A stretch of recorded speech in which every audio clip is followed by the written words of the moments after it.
Shalom. Perkenalkan, nama saya Karen Hutmartu Sidabutar. Kami dari GK40 GB8 akan mempresentasikan makalah kami mengenai evidence based practice dalam asuhan keperawatan. Baik, sebelum memulai presentasi, saya akan memperkenalkan nama-nama anggota saya terlebih dahulu.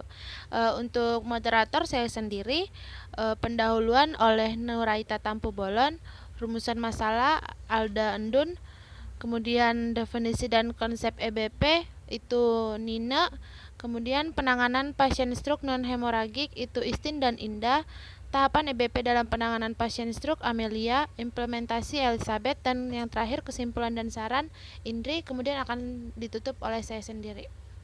Baik, ini adalah presentasi kami.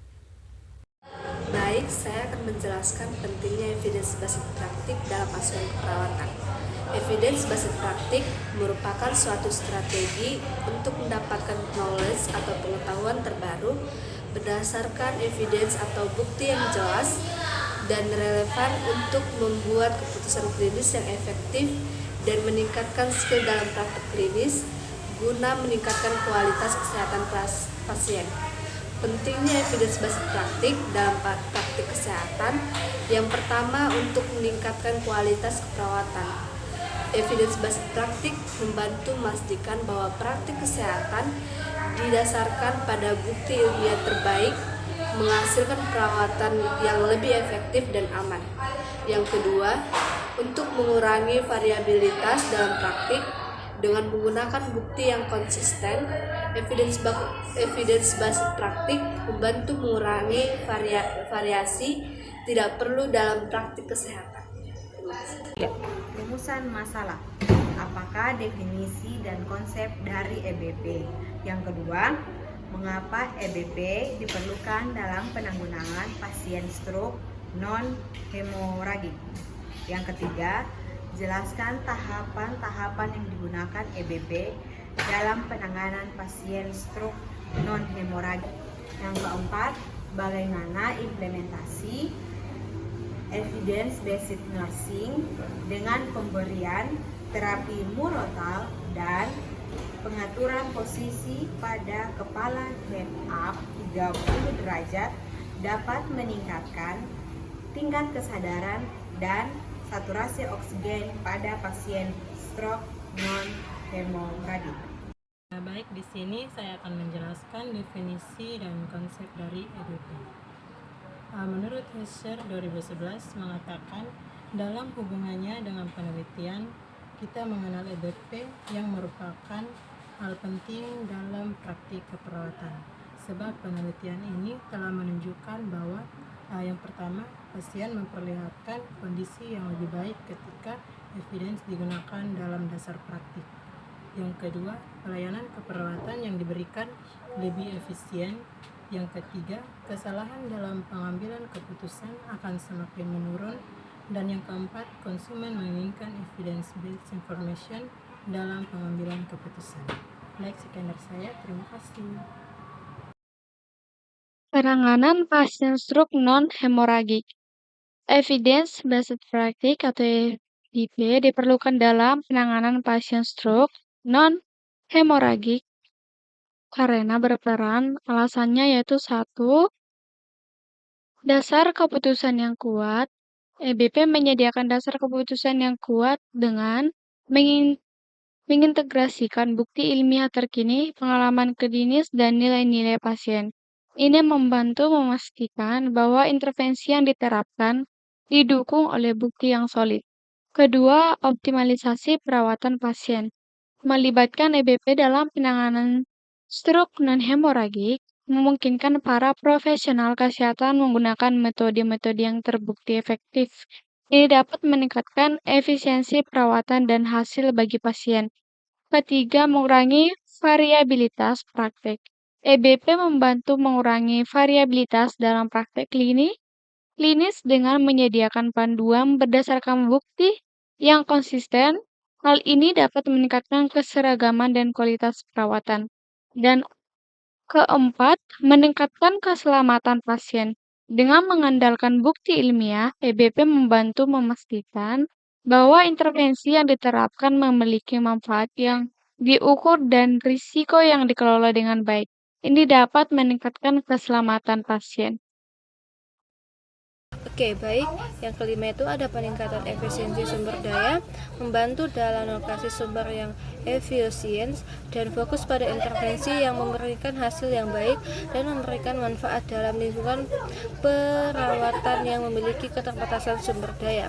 Yang keenam, peningkatan kualitas pelayanan yang dapat meningkatkan kualitas perawatan dan memastikan pasien mendapatkan pendekatan terbaik terkait bukti terkini.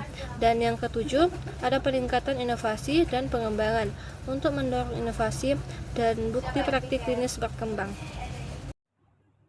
Tahapan EBP dalam penanganan pasien stroke non-hemoragik.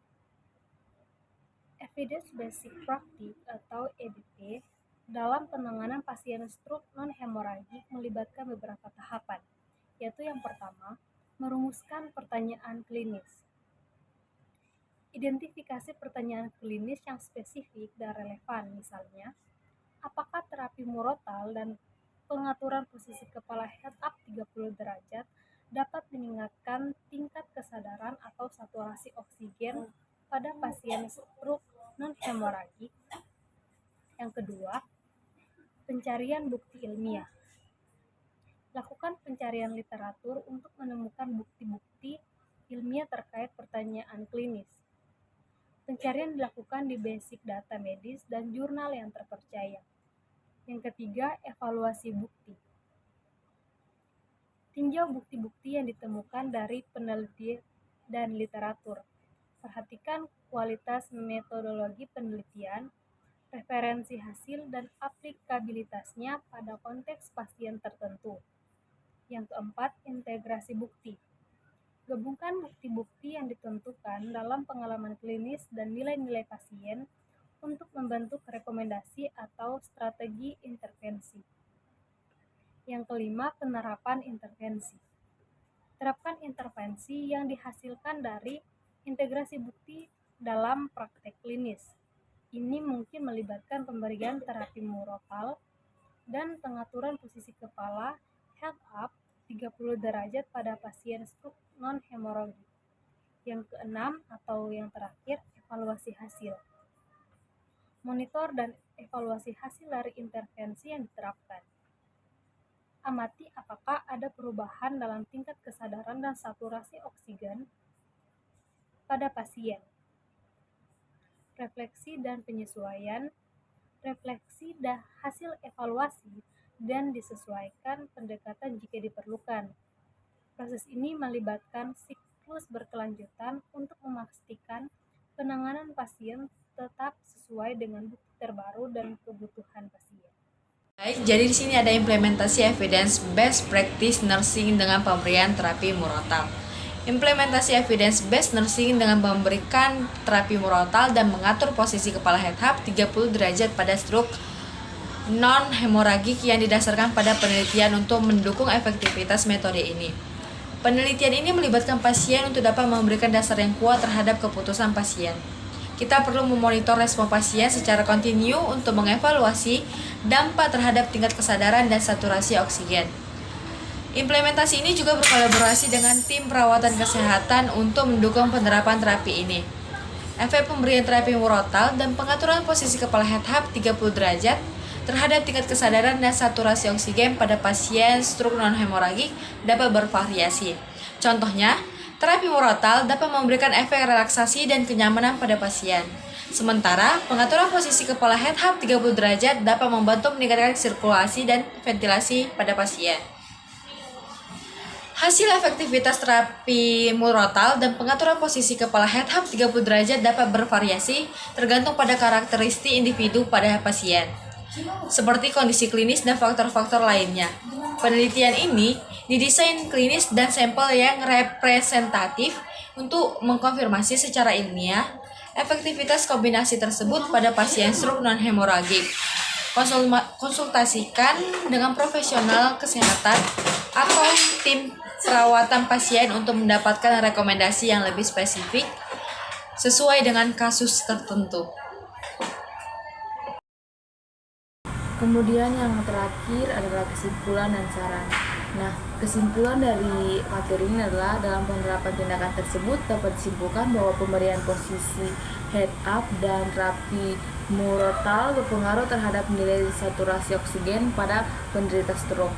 Nah, hasil tindakan ini diharapkan dapat dijadikan sebagai salah satu tindakan non farmakologi di rumah sakit dalam mengatasi menurunnya saturasi oksigen pada pasien stroke ini. Nah, selanjutnya dapat juga dilakukan pemberian tindakan yang sejenis terkait dengan tindakan non farmakologi untuk menaikkan nilai saturasi oksigen dengan sampel yang lebih luas. Nah, guna untuk memperoleh hasil yang lebih optimal. Kemudian diperlukan penerapan lanjutan mengenai faktor-faktor lain yang dapat berpengaruh terhadap nilai saturasi oksigen seperti tekanan darah dan juga dapat mempengaruhi dan nadi hasil implementasi EBN, kemudian terapi murotal Al-Quran dan pengaturan posisi terhadap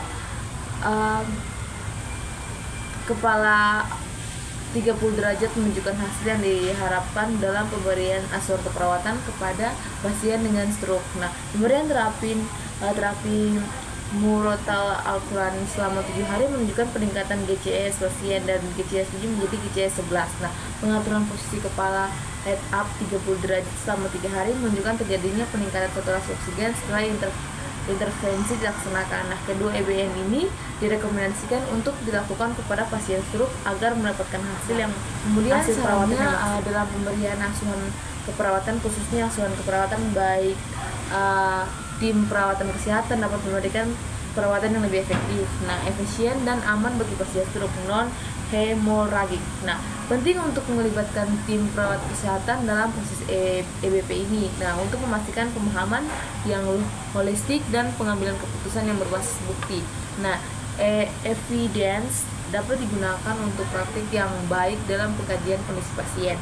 Nah, diagnosa masalah pasien, kepercayaan perawatan pasien, intervensi untuk meningkatkan fungsi dan kondisi pasien atau mencegah komplikasi, evaluasi respon pasien terhadap intervention. Oke, baik, sekian presentasi dari grup kami GK40.